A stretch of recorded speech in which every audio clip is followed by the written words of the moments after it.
We do not accept the manner in which Article 370 was abrogated. We will continue to challenge it democratically, constitutionally, and peacefully. But, sir, we must also speak truth to power. Silence is not acceptance. Delay is not consent. And the absence of agitation must not be misread as agreement. But however, let's stick to the point. So the people of Jammu and Kashmir have not surrendered their rights. They have simply been denied a platform to exercise them. Sir, full statehood must be restored immediately. Governance must be accountable, represented and rooted in the will of the people. Statehood must be restored immediately. And anything else, anything less is unacceptable.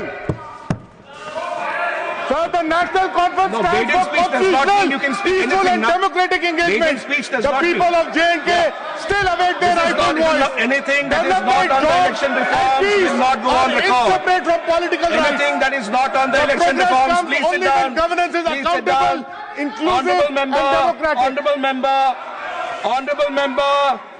Honorable Chairman, anything that is not on the election reforms will not go on record. We do not seek charity. I do understand it is a maiden speech.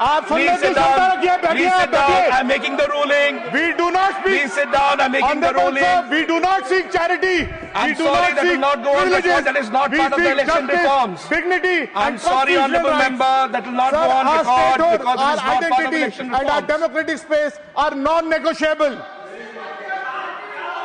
Sir, it is time to restore what was taken. I'm sorry, I'll have to move on then. Though it is a maiden speech, I'll have to move on. You are not speaking on the topic. He's not speaking on the topic. He's not speaking on the topic. Rule 110 applies. Sir, जमहूरियत की राह में सोच नजर से मिलनी चाहिए. हुकूमत बदलती रहती है. वतन से वफा रहनी चाहिए. जय है, जय Jammu Kashmir. Thank you. Honorable Shri Milind Murali Deoraji.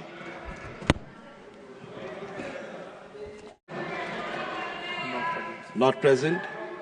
Honorable Shri Gurwinder Singh Oberoi ji, congratulations, maiden speech.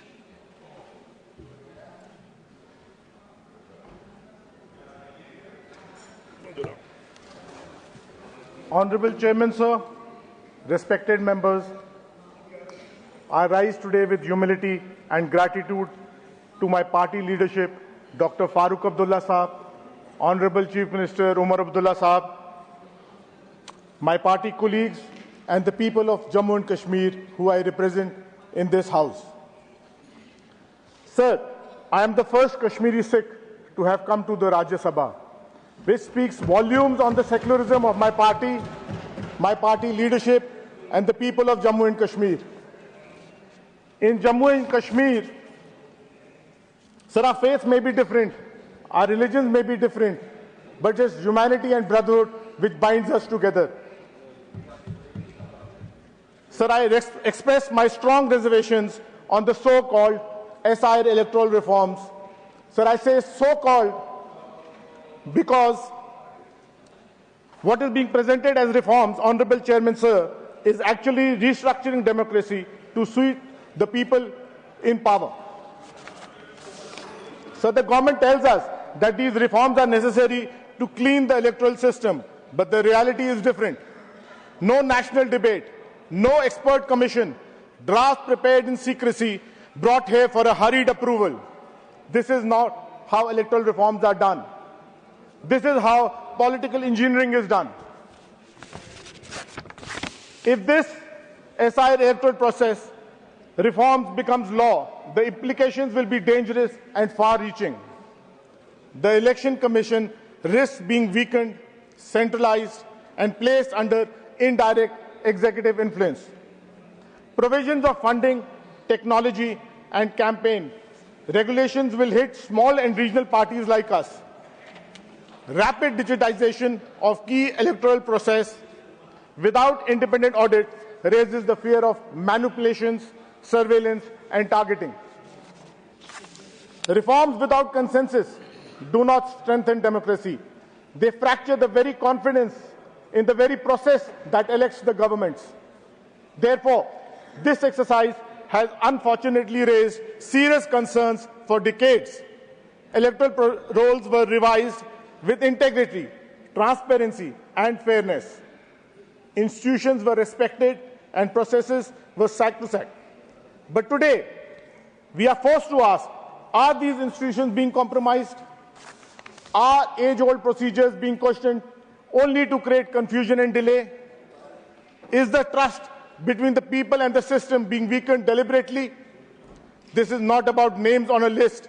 This is not about the soul. This is about the soul of our democracy. If electoral rolls are manipulated, democracy itself is manipulated. If institutions bend, the will of the people breaks.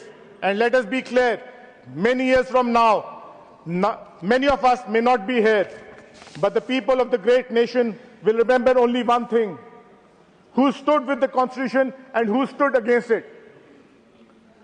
Sir, our forefathers conceived a Constitution so beautiful, so inclusive, that no matter whether we come from Kanyakumari or Kashmir, we all were treated equally.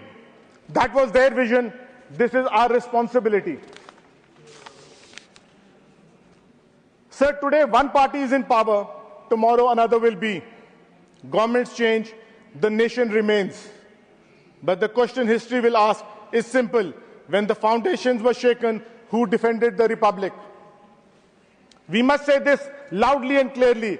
The SIR process inspires suspicion.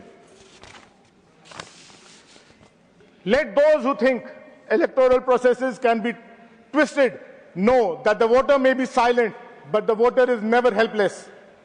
And those who try to erase the names from rolls understand you can't erase the people's will.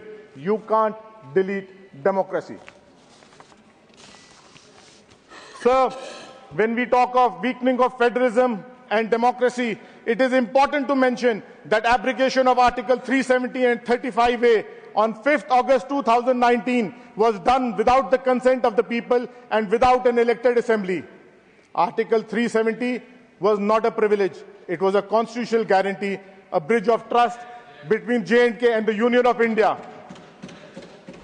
Removing it unilaterally undermined that trust. Democracy cannot exist without consent. And, sir, legitimacy also cannot exist without representation. Sir, our stand is very clear.